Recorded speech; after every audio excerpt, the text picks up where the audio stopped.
Chris Vince MP. Chris, the last time we actually spoke on camera was 4:00 in the morning when you just become MP. So how has the last 3 weeks been for you? Well, obviously it's been a learning curve, Michael. I come from a background that isn't politics. I've worked for, obviously, as a teacher, as I say all the time, and for charity. So obviously it was a learning curve for me, going into the Houses of Parliament, finding my way around what can only be described as a labyrinth of corridors. As you'll be aware, there's lots of new MPs, many of whom I've known for a number of years, who are friends, which has absolutely helped. But we're without either permanent offices at the moment, so we're working in temporary office space. So it's been a learning curve, but I feel that, I'm getting to grips with it now, starting to put together my team, and starting to ask questions in the chamber. Obviously got my maiden speech done last week, and start to talk about in Parliament the things that really matter to me, but also obviously matter to the constituency. The maiden speech, which we've covered on the site, was that heartfelt, would you say? Was that really what you wanted to say about why you were standing there in the House of Commons? Yeah, I think so. I mean, there's obviously a lot of this conversation about how you do your maiden speech, and the idea is that you're not supposed to be controversial, although I think some of the maiden speeches probably were. Obviously, you have to pay respects to your predecessor. For me, that was easy because I recognise that in Robert Halfon we had an excellent constituency MP, and I've said before I want to be like him and Bill Rannell and be a good constituency MP, and then talk about a subject of your choice. And I thought a lot about what I wanted to speak about, but yeah, absolutely. Obviously, the topic of young carers is one that's close to my heart. I've worked for a charity that supports young carers here in Harlow for a number of years, volunteered and then worked there. So it was something that I was very passionate about, something I've spoken to other MPs, including the leader of the Liberal Democrats, about, and something that I want to take forward. I'm very aware that young carers are often a forgotten about demographic. They do incredible work, and as I say, they're absolute heroes. So yeah, I thought I would talk about something that's close to my heart, something that I know about, and actually I felt if I tell it as a story, a real life experience, that's better than talking from script, if you like.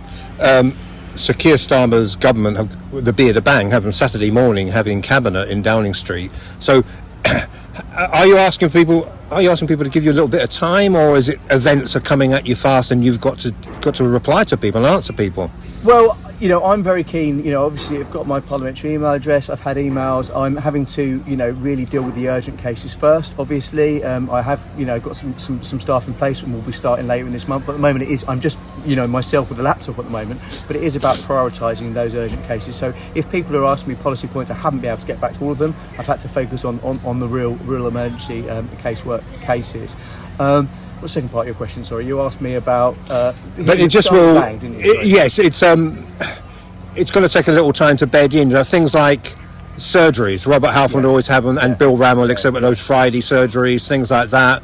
Presence in the town centre, whatever. It will take a little bit of time. Yeah, absolutely. And hopefully, I've shown throughout my time as a councillor, I'm very keen to engage with members of the public. I've already been to a parish council meeting in Nazing. I'm hoping to go to some more parish council meetings in the villages, but also make sure that I attend community events in Harlow, which I've been doing when I've been away from Parliament. The other thing I think you did ask me about was obviously, in more general terms, the government. Look, absolutely, we know, and we said this before the election, but actually we didn't know the true measure of the issues that we're going to be facing. We have got a lot to do and a lot of issues to deal with. I think it's fair to say in pretty much every department there is a crisis that this government has got to face and to deal with.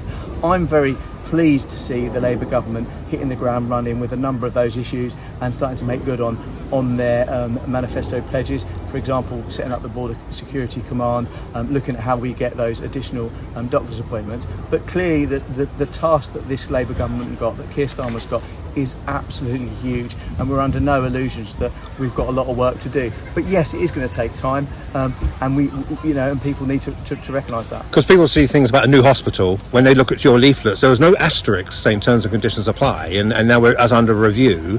So do you feel under pressure about having to guarantee a new hospital? Well, what I would say is, I feel that I want to do the best I can to represent the people of Harlow. So the pressure is the pressure I put on myself. I'm actually, from the speech that Rachel Reeves, the statement that Rachel Reeves gave on Monday, and probably like many residents, I'm really angry actually with the £22 billion additional hole in yearly budgets that this government has inherited. I believe very strongly there's still a huge case for a new hospital for Harlow, and I will continue to put that case to the Secretary of State for Education, for health at every opportunity. But as an MP representing a community like Harlow and the villages, I absolutely want to do the best I can every single day, and that's the pressure that I put on myself. I think Rachel Rees said in her answer to the MP for Watford that in their hospital they will meet all you relevant MPs and hospitals, but you will continue to say, don't forget, you're going to have to get your elbows out, aren't you? Be a real squeaky wheel.